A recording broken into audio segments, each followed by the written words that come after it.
വരും ദിവസങ്ങളിൽ സംസ്ഥാനത്ത് അതിശക്തമായ ഇടിമിന്നലോട് കൂടിയ മഴയ്ക്ക് സാധ്യത. തിരുവനന്തപുരം ഉൾപ്പെടെ 7 ജില്ലകൾക്ക് യെല്ലോ അലർട്ട് പ്രഖ്യാപിച്ചിരിക്കുകയാണ് കേന്ദ്ര കാലാവസ്ഥാ വകുപ്പ്. കിഴക്ക് പടിഞ്ഞാറൻ കാറ്റിന്റെ സംയോജിതം മൂലം ഇന്നും നാളെയും എല്ലാ ജില്ലകളിലും ശക്തമായ ഇടിമിന്നലിനും കാറ്റിനും കൂടിയ മഴയ്ക്ക് സാധ്യതയുള്ളതായി പറയപ്പെടുന്നുണ്ട്.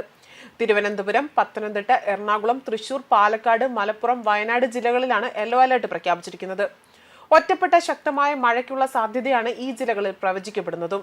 24 മണിക്കൂറിൽ 64.5 മില്ലിമീറ്റർ മുതൽ 115.5 മില്ലിമീറ്റർ വരെ മഴ ലഭിക്കുന്ന ഇന്ന് 7 ജില്ലകളിൽ യെല്ലോ അലർട്ട് പ്രഖ്യാപിച്ച സാഹചര്യത്തെയാണ് ശക്തമായ മഴ എന്നതുകൊണ്ട് അർത്ഥമാക്കുന്നത്. നാളെ മലപ്പുറം, വയനാട് ജില്ലകളിൽ യെല്ലോ അലർട്ട് പ്രഖ്യാപിച്ചിട്ടുണ്ട്.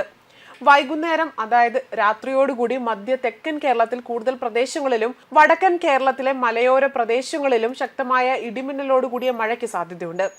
മണിക്കൂറിൽ 50 കിലോമീറ്റർ വരെ വേഗതയിൽ വീശുന്ന കാറ്റിനും സാധ്യതയുണ്ടെന്നാണ് കാലാവസ്ഥാ വകുപ്പ് അറിയിച്ചിരിക്കുന്നത്.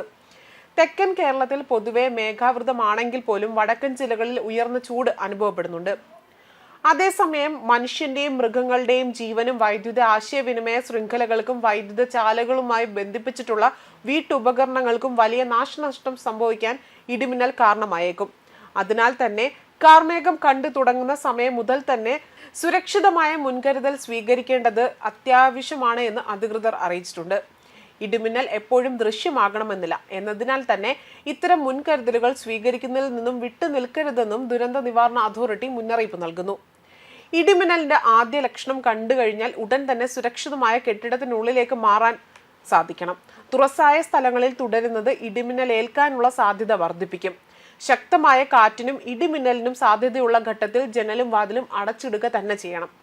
അതേസമയം പലരുടെയും ഒരു തെറ്റിദ്ധാരണയാണ് പെയ്യുന്ന മഴയെല്ലാം മൺസൂണിന്റെ വരവാണ് എന്ന്.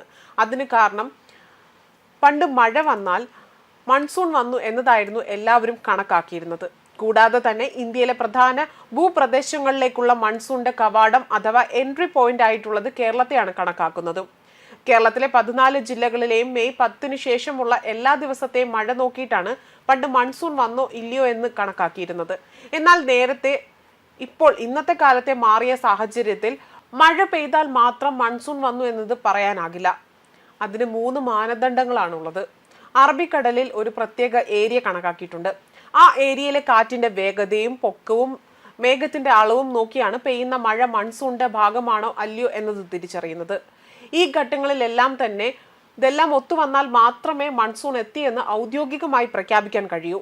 തെക്കു പടിഞ്ഞാറൻ കാലവർഷം, അതായത് സൗത്ത് വെസ്റ്റ് മൺസൂൺ, വടക്ക് കിഴക്കൻ കാലവർഷം എന്നിങ്ങനെ 2 മൺസൂണുകളാണ് കേരളത്തിലുള്ളത്.